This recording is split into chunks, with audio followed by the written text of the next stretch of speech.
एक बार की बात है, रमेश नाम का एक मछुआरा था जो अपने काम के लिए बहुत मशहूर था। वे अक्सर अकेले ही नाव लेकर गहरे समुद्र में चला जाता था और बड़ी बड़ी मछलियां पकड़ कर लाता था। एक रात जब आसमान में घने बादल थे और चांद भी नजर नहीं आ रहा था, रमेश ने तय किया कि वह रात को ही मछली पकड़ने जाएगा, क्योंकि ऐसा माना जाता है कि अंधेरी रातों में बड़ी मछलियां सतह के पास आ जाती हैं। रमेश अपनी नाव पर सवार होकर समुद्र के बीचों बीच पहुंच गया। वहां उसने अपनी जाल फेंकी और इंतजार करने लगा। अचानक उसे महसूस हुआ कि पानी की सतह पर कुछ हलचल हो रही है, मानो कोई बड़ी चीज उसके नाव के नीचे से गुजर रही हो। उसने इसे नजरअंदाज कर दिया और कुछ मछलियां पकड़ने में लग गया। थोड़ी देर बाद रमेश को ऐसा लगा जैसे उसकी नाव भारी हो गई हो। उसने जब नीचे देखा तो उसकी आंखें फटी की फटी रह गईं। वहाँ एक अजीबोगरीब आकृति थी जो धीरे धीरे पानी से बाहर निकल रही थी।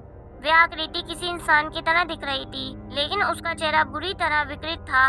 उसकी आंखें बिल्कुल सफेद थीं और उसके बाल समुद्री शैवाल की तरह लहराते हुए लग रहे थे। रमेश ने डर के मारे नाव को पीछे करने की कोशिश की, लेकिन वह आकृति अब नाव के एकदम पास आ गई थी। वह मछुआरे की ओर बढ़ने लगी। रमेश को समझ नहीं आया कि वह क्या करे, लेकिन उसे अपने बुजुर्गों की एक बात याद आई कि जब भी समुद्र में कुछ अजीबोगरीब महसूस हो तो सिंदूर से बुरी आत्माओं को दूर किया जा सकता है। रमेश के पास हमेशा थोड़ी मात्रा में सिंदूर रहता था। उसने तुरंत सिंदूर की पुड़िया निकाल कर उस आकृति की ओर फेंकी। जैसे ही सिंदूर के कण उस आकृति से टकराए, वह अचानक चीखने लगी और देखते ही देखते समुद्र में गायब हो गई। रमेश ने बिना वक्त गवाए तुरंत अपनी नाव किनारे की ओर मोड़ दी और पूरी रात अपनी नाव चलाते रहा। अगले दिन सुबह वे थका हारा लेकिन सुरक्षित किनारे पर पहुंच गया। उसने कभी किसी को यह कहानी नहीं सुनाई, लेकिन उसके बाद से उसने रात को अकेले समुद्र में जाने से तौबा कर ली।